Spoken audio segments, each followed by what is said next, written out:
தமிழ் சினிமாவில் ஸ்ரீதர், கோபாலகிருஷ்ணன் போன்றோர் விட்டு சென்ற இடத்தை சரியான நேரத்தில் இடைநிரப்பி தமிழ் சினிமாவை முழு குடும்பமாக இருந்து பார்த்து ரசிக்க வைத்த பெருமை இயக்குனர் கே. பாக்யராஜே சாரும். வணக்கம் கே. பாக்யராஜ். உங்களுக்கும் வணக்கம். அங்க இருக்கிற எல்லாத்துக்கும் என்னுடைய மனமார்ந்த வணக்கத்தை தெரிவிச்சுக்கிறேன். உங்ககிட்ட பேசுறது எனக்கு ரொம்ப மகிழ்ச்சியா இருக்கு.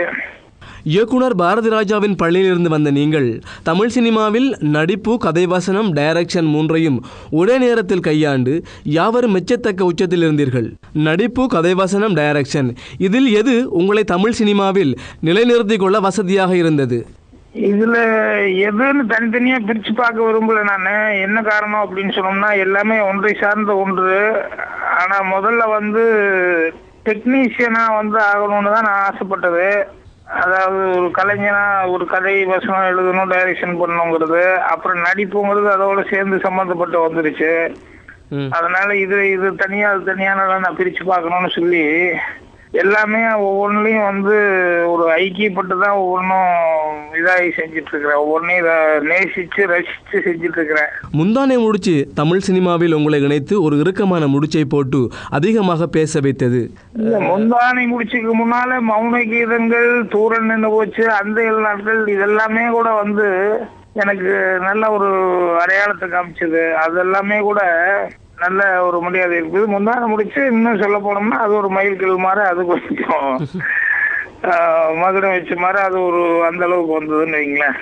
இந்த முந்தானை முடிச்ச திரைப்படத்தை அதிகமாக பேச வைத்தது உங்களின் டைரக்ஷனா அல்லது முருங்கைக்காய் வசனமா அல்லது உங்களின் ஊர்வசியினதும் நடிப்பா?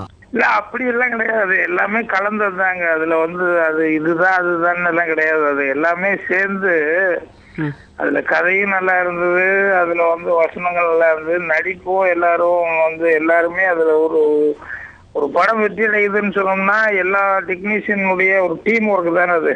அதுல இளையராஜா மியூசிக்ல இருந்து, அசோக் குமார் போட்டோகிராஃபில இருந்து எல்லாம், அதுல ஒவ்வொருத்தரும் ஒரு சின்ன கலைஞர்ல இருந்து பெரிய கலைஞர் வரைக்கும் எல்லாத்தினுடைய பங்கீடுங்கிறது ரொம்ப முக்கியம். அதுல ஒரு தவக்கலையும் கூட அதுல ஒரு முக்கியமான பங்கு தான்.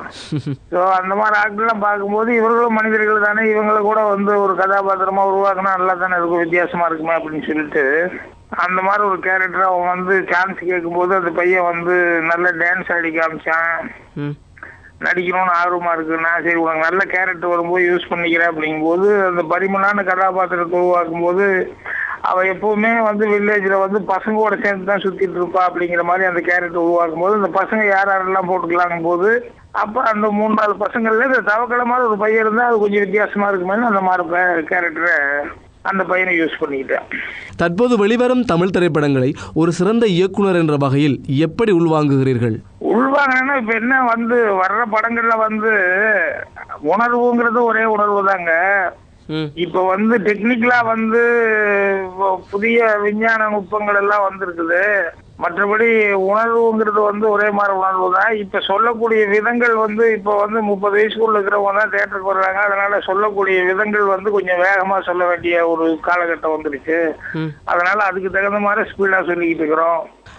இப்ப அதான் இந்த ஃபாஸ்ட் ஃபுட்னு சொல்லுவோம் இல்லையா, அந்த யுகமா இருக்கிறதுனால கதையும் சொல்றது அந்த மாதிரி ஃபாஸ்ட் ஃபுட் மாதிரி அப்படித்தான் சொல்ல வேண்டியிருக்குது. உங்களின் தாயாரின் வாக்கு படிதம் பற்றி கேள்விப்பட்டிருக்கிறோம். நீங்கள் ஒரு நடிகராகவும் டைரக்டராகவும் சினிமாவில் புகழ் பெறுவீர்கள் என்று உங்கள் அம்மா எதிர்ப்பு கூறியிருந்தாரே? எங்க அம்மா தான் நான் வருவேன் அப்படின்னு சொல்லிட்டு நம்பிக்கையா சொல்லிட்டு இருந்தாங்க. எங்க அம்மா கண்டிப்பா சொன்னாங்க, இந்த மாதிரி உங்க டைரக்டர் ஹீரோ வச்சு படம் எடுப்பாரு, உன்னை நடிக்க வச்சு படம் எடுப்பாருன்னு எங்க அம்மா சொன்னாங்க மறைமுகமா. அது அவங்க சொன்னதுக்கு கரெக்டா நடந்தது. அவங்க முன்கூட்டியே அது ஒரு வேத வாக்கு மாதிரி அவங்க சொன்னாங்க. அப்புறம் திருமண விஷயத்துல கூட பிரவீனா கல்யாணம் பண்ண போறது கூட அது அவங்க சுசுகமா சொன்னாங்க. அது அதே மாதிரி நடந்தது. பெரியவங்க சில நேரங்கள்ல சொல்றது நடக்கும்னு சொல்லுவாங்க இல்லையா, அந்த மாதிரி அந்த 2 விஷயம் அவங்க சொன்னது கரெக்டா நடந்தது. எனக்கு சினிமாவில் நான் வந்துருவேன் அப்படிங்கிறதும் நடந்தது. எங்க டைரக்டரே நான் வச்சு ஹீரோ வச்சு படம் எடுப்பாருன்னு சொல்லி சொன்னதும் நடந்தது. கல்யாண விஷயம் அதே மாதிரி நடந்தது. நீங்கள் ஒரு இசையமைப்பாளர் தானே? ஆமாங்க. ஒரு 5-6 படம் போட்டேன். அதுக்கப்புறம் வேலை பழு காரணமா இருந்ததுனால நான் இது பண்ணிட்டேன். மறுபடியும் ஏதாவது ஃபியூச்சர்ல தேவைப்பட்டா பண்ணுவேன், அவ்வளவுதான். என்னுடைய மனமார்ந்த நன்றி தெரிவிச்சுக்கிறேன். எல்லாத்துக்கும் என்னுடைய மனமார்ந்த நல்வாழ்த்துக்களை தெரிவிச்சுக்கிறேன். நன்றி, வணக்கம். நன்றி சார், ரொம்ப நன்றி சார். தமிழ் சினிமாவில் பல நல்ல படங்களை தந்து ரசிகர்கள் மனதை கொள்ளை கொண்ட கே. பாக்யராஜை கண்டுபிடிக்க பெரும்பாடுபட்டோம். ஒருவாறு எம்மிடம் அகப்பட்ட அவரிடம் அவரே மறந்த பல பழைய கதைகளை கேட்டு ஞாபகங்களை மீட்டிக்கொண்டோம்.